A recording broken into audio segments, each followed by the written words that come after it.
அனைவருக்கும் வணக்கம். கடகராசிக்காரர்களுக்கு அடுத்த 14 நாட்களில் 16/6/2024 முடிவதற்குள் இவை உங்கள் வாழ்வில் நிச்சயமாக நடந்தே தீரும் என்று சொல்லக்கூடிய வகையில் எந்தெந்த நிகழ்வுகள் அமைந்துள்ளன என்று ஆராய்ந்து பார்க்கும் போது, கடகராசிக்காரர்களுக்கு பெரும்பான்மையான கிரகநிலைகள் லாபஸ்தானத்தை வலுப்படுத்தக்கூடிய இந்த வேளையில் பல நல்ல மாறுதல்கள் நிச்சயமாக கிடைப்பதற்கான சூழல் உண்டு என்பதை தெளிவாக உறுதிப்படுத்துகின்றன. ஏனென்றால் ராசியின் ராஜயோகாதிபதியாக இருக்கக்கூடிய குரு பகவான் மிகவும் வலுவாக லாபஸ்தானமாகிய 11 வீற்றிருக்கிறாருங்க. குரு லாபத்தில் இருக்கக்கூடிய இந்த தருணம் என்பது நல்ல பல முன்னேற்ற வாய்ப்புகளை பெற்றுத்தரக்கூடிய ஒரு அற்புதமான தருணமாக நிச்சயமாக பார்க்கப்படுகிறது. எனவே இல்லத்தில் குடும்ப வருமானம் உயர்வதற்கான யோகம் உண்டு. ஒருவருக்கொருவர் விட்டு கொடுத்து செல்வதாலும் ஒருவருக்கொருவர் புரிந்து கொண்டு நடப்பதாலும் அவர்களுக்கிடையே அன்பும் பாசமும் அதிகரிக்கக்கூடிய சூழல் நிச்சயமாக கிடைக்கக்கூடிய ஒரு தருணமாக தான் பார்க்கப்படுகிறது.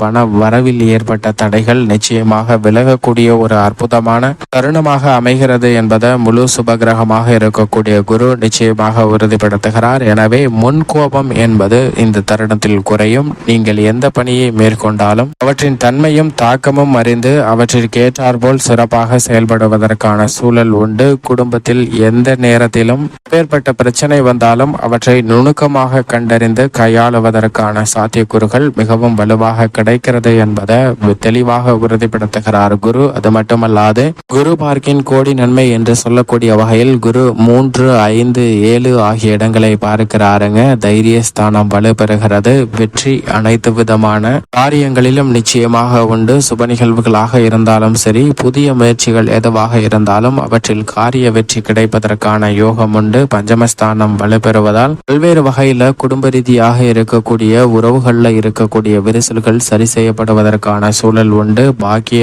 ஸ்தானத்தை ராகு வலுப்படுத்தக்கூடிய இந்த வேளையில் சப்தமஸ்தானத்தில் குருவின் பார்வை பதிவதால் திருமணம் உட்பட பல்வேறு வகையான சுப நிகழ்வுகள் மிக சிறப்பாக கைகூடக்கூடிய அற்புதமான தருணமாக நிச்சயமாக அமைகிறது என்பதை உறுதிப்படுத்துகிறாருங்க குரு பகவான். அது மட்டுமல்லாது 9 ராகுவும் 3 கேதுவும் இருப்பதால் முன்னேற்றத்திற்கு முற்றுக்கட்டை இடக்கூடிய பல்வேறு வகையான காரிய தடைகள் தோஷங்கள் விலகுகிறது. நிஜ வாழ்க்கையில் கடகராசிக்காரர்களுக்கு நல்ல மாறுதலும் முன்னேற்ற வாய்ப்பும் அற்புதமாக கிடைப்பதற்கான சூழல் உண்டு என்பதை தெளிவாக உறுதிப்படுத்துகின்றன. அது மட்டுமல்லாது ராசியின் அதிபதியான சந்திரனின் நட்பு கிரகமாக இருக்கக்கூடிய செவ்வாய் 10ஆம் இடத்தில் ஆட்சி பலம் பெற்று சஞ்சரிக்கிறாருங்க. கர்மஸ்தானத்தில் செவ்வாய் ஆட்சி பலம் பெறுவது நிச்சயமாக கடகராசிக்காரர்களுக்கு வரவேற்கத்தக்க ஒரு அமைப்பாக தான் பார்க்கப்படுகிறது. எனவே எந்த பணியை மேற்கொண்டாலும் அவற்றை முன்கூட்டியே திட்டமிட்டு அணித்து செயல்படுவதற்கான நல்ல யோகம் நிறைந்த ஒரு தருணமாக பார்க்கப்படுகிறது. எனவேதான் இந்த சூழலில் விவசாயம் சார்ந்த பணிகளை நுணுக்கமாக கையாளுவதால் பல்வேறு வகையான சிரமங்கள் நிச்சயமாக கடகராசிக்காரர்களுக்கு விலகுகிறது. கால்நடை வளர்ப்பு போன்றவற்றிலும் நல்ல முன்னேற்றம் கிடைப்பதற்கான சூழல் வலுவாக உருவாகி உள்ளது என்பதில் சந்தேகமே இல்லை. ஆனால் அதே வேளையில் சப்தமாதிபதியும் அஷ்டமாதிபதியுமாக இருக்கக்கூடிய சனி மிகவும் வலுவாக அஷ்டமஸ்தானத்தில் ஆட்சி பலம் பெற்று சஞ்சரிக்கிறாருங்க.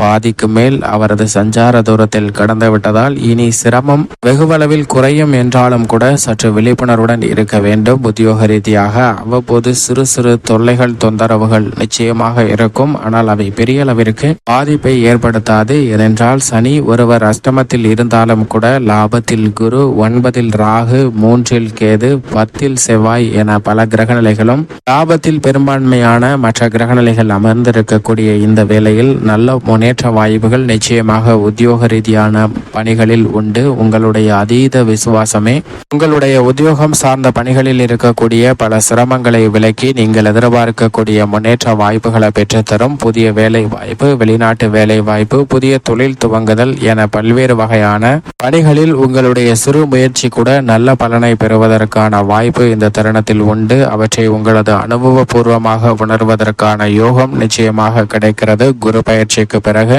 கடகராசிக்காரர்கள் சந்திக்கக்கூடிய சிரமங்கள் பெருகளவில் குறைந்து நல்ல முன்னேற்றத்திற்கான பாதை நிச்சயமாக கிடைக்கக்கூடிய தருணமாக தான் அமைந்திருக்கிறது. எனவே அஷ்டம சனியால் நீ வரக்கூடிய தருணங்கள்ல பாதிப்பு எதுவும் இல்லை. தொழில் மற்றும் உத்தியோக ரீதியான பணிகளில் நல்ல வளர்ச்சி உண்டு. செய்யும் தொழிலே தெய்வம் என சிறப்பாக செயல்படக்கூடிய கடகராசிக்காரர்களுக்கு உங்களது நேர்மைக்கு அங்கீகாரம் கிடைக்கக்கூடிய வகையில் உங்களுடைய திட்டங்கள் அனைத்தையும் சரியான முறையில் செயல்பட செயல்படுத்தி அவற்றின் பலனை பெறுவதற்கான யோகமும் அதிர்ஷ்டமும் நிறைந்த தருணமாக நிச்சயமாக அமையும் என்பதை பல கிரக நிலைகள் உறுதிப்படுத்துகின்றன. எனவே கடினமாக உழைத்தாலும் அதற்கு ஏற்ற நல்ல பலன் இந்த தருணத்தில் உண்டு. அஷ்டம சனியால் பெரிய அளவிற்கு பாதிப்பு இல்லை. ஏனென்றால் அவர் நீதி தவறாத, நடுநிலை தவறாத நியாயஸ்தராக பார்க்கப்படுகிறார். அவர் ஆட்சி பலம் பெற்றிருக்கக்கூடிய வேளையில் பாதிக்கு மேல் கடந்து விட்டார். எனவே இனி பல்வேறு வகையில சிரமம் நிச்சயமாக கடகராசிக்காரர்களுக்கு குறைகிறது. அது மட்டுமல்லாது ராசியின் அதிபதியாக இருக்கக்கூடிய சந்திரனும் 8, 9, 10, 11, 12 என பல்வேறு இடங்கள்ல மாறி மாறி சஞ்சரிக்க போகிறாருங்க. ராசியின் அதிபதி மாறி மாறி சஞ்சரிப்பதால் சில நேரத்தில் சாதகமாகவும் சில நேரத்தில் சற்று சாதகமற்ற சில மனதை வருத்தக்கூடிய சில நிகழ்வுகளை சந்திப்பதற்கான சூழல் உண்டு. எனவே நன்மை தீமை கலந்த ஒரு அமைப்பாக சந்திரனின் அமைப்பு காரணமாக பார்க்கப்படுகிறது. எனவே எவற்றை திட்டமிட்டாலும் அவற்றை முன்கூட்டியே செயல்படுத்த முயற்சி செய்வது, அவற்றை எப்படி சரியாக செயல்படுத்த முயற்சி செய்வது என்று சிந்தித்து செயலாற்றும் போது பல சிரமங்கள் நிச்சயமாக தவிர்க்கப்படுவதற்கான சூழல் உண்டு என்பதை ராசியின் அதிபதியான சந்திரன் உறுதிப்படுத்துகிறார். அது மட்டுமல்லாது விரயஸ்தானமாகிய 12இல் 9ஆம் தேதி முதல் ஆட்சி பலம் பெறுகிறாருங்க. வித்யாகாரகரான புதன் அதற்கு முன்னதாக லாபஸ்தானத்தில் வலுவாக குருவுடன் இணைந்து வீற்றிருக்கிறார். இந்த வேளையில் அவர் விரயத்திற்கு சென்றாலும் எதிர்பார்த்தபடியே உயர்கல்வி சார்ந்த விஷயங்கள் மிக சிறப்பாக அமையும். விரும்பிய பாடப்பிரிவினை விரும்பிய கல்லூரியிலே பயில்வதற்கான யோகம் மிகவும் வலுவாக கிடைக்கிறது. பெரிய அளவுல பல்வேறு வகையான சிரமங்கள் தடைகள் நிச்சயமாக தவிர்க்கப்படுவதற்கான சூழல் உண்டு என்பதை வித்யாகாரகரான புதன் உறுதிப்படுத்துகிறார். சுக்கிரன் மிகவும் வலுவாக லாபஸ்தானமாகிய 11இல் ஆட்சி பலம் பெற்று பெரும்பாலும் சஞ்சரிக்கிறாருங்க. 13ஆம் தேதிக்கு பிறகுதான் விரயஸ்தானத்தில் நுழைகிறார். எனவே இந்த வேளையில் திறமை இல்லை, பல்வேறு வகையான தடை, தோஷம், பாதிப்பு என பல சிக்கல்களை கலைத்துறை ரீதியான பணிகளில் சந்தித்து வந்த சூழ்நிலையில் நல்ல ஒரு மாற்றம் உண்டு. வியக்கத்தக்க வகையில் அரசியல் சார்ந்த பணிகளில் மிக பெரிய அளவுள்ள வளர்ச்சியும் முன்னேற்றமும் வெற்றி வாய்ப்பும் நிறைந்து கிடைக்கக்கூடிய அதிர்ஷ்டமும் யோகமும் இந்த தருணத்தில் வலுவாக கிடைக்கக்கூடிய வாய்ப்பும் யோகமும் உண்டு என்பதை தெளிவாகவும் துல்லியமாகவும் உறுதிப்படுத்துகிறாருங்க சுக்கிரனின் அமைப்பு காரணமாக அரசியல் சார்ந்த பணிகளில் அதிரடியான மாற்றங்களை மிக வலுவாக பெறுவதற்கான யோகம் உண்டு. எதை செய்தாலும் அவற்றை நன்கு திட்டமிட்டு அவற்றின் நன்மை தீமை தாக்கங்களை அறிந்து முடிவெடுப்பதால் பல அதிரடியான நல்ல மாறுதல்கள் இந்த தருணத்தில் கிடைப்பதற்கான யோகம் உண்டு என்பதில் சந்தேகமே இல்லை. அதே போன்று உஷ்ண கிரகமாக இருக்கக்கூடிய சூரியனும் லாபஸ்தானத்தில் பெரும்பாலும் வெற்றிருக்கிறார். 15ஆம் தேதிக்கு பிறகு விரயஸ்தானத்திற்குள் நுழைகிறாருங்க. உஷ்ண கிரகமான சூரியன் விரயத்தில் நுழையக்கூடிய வேளையில் சற்று விரய செலவுகள் அதிகரிக்கலாம். ஆனால் பெரும்பாலும் இந்த 16ஆம் தேதிக்கு முன்னதாக லாபத்தில் தான் வீற்றிருக்கிறார். எனவே உங்களுடைய சிறு முயற்சி கூட நல்ல லாபத்தை பெற்றுத்தரும். பெரிய அளவில் அங்கீகாரம் கிடைப்பதற்கான யோகம் உண்டு என்பதை சூரியன் தெளிவாகவும் துல்லியமாகவும் உறுதிப்படுத்துகிறார். தந்தை வழி உறவு முறைகள் பலப்படக்கூடிய யோகம் இந்த தருணத்தில் உண்டு. மேலும் இந்த தருணத்தை சாதகமாக மாற்றிக்கொள்ள நிச்சயமாக கடகராசிக்காரர்கள் வாரத்தில் ஏதேனும் ஒரு நாள் விரதம் இருந்து அருகாமையில் உள்ள நவகிரக சன்னதி சென்று தீபம் ஏற்றி வழிபாடு செய்யுங்கள். தங்களுடைய வாழ்வில் ஏற்படக்கூடிய தடைகள் சிரமங்கள் நிச்சயம் விலகும். நல்ல முன்னேற்றமும்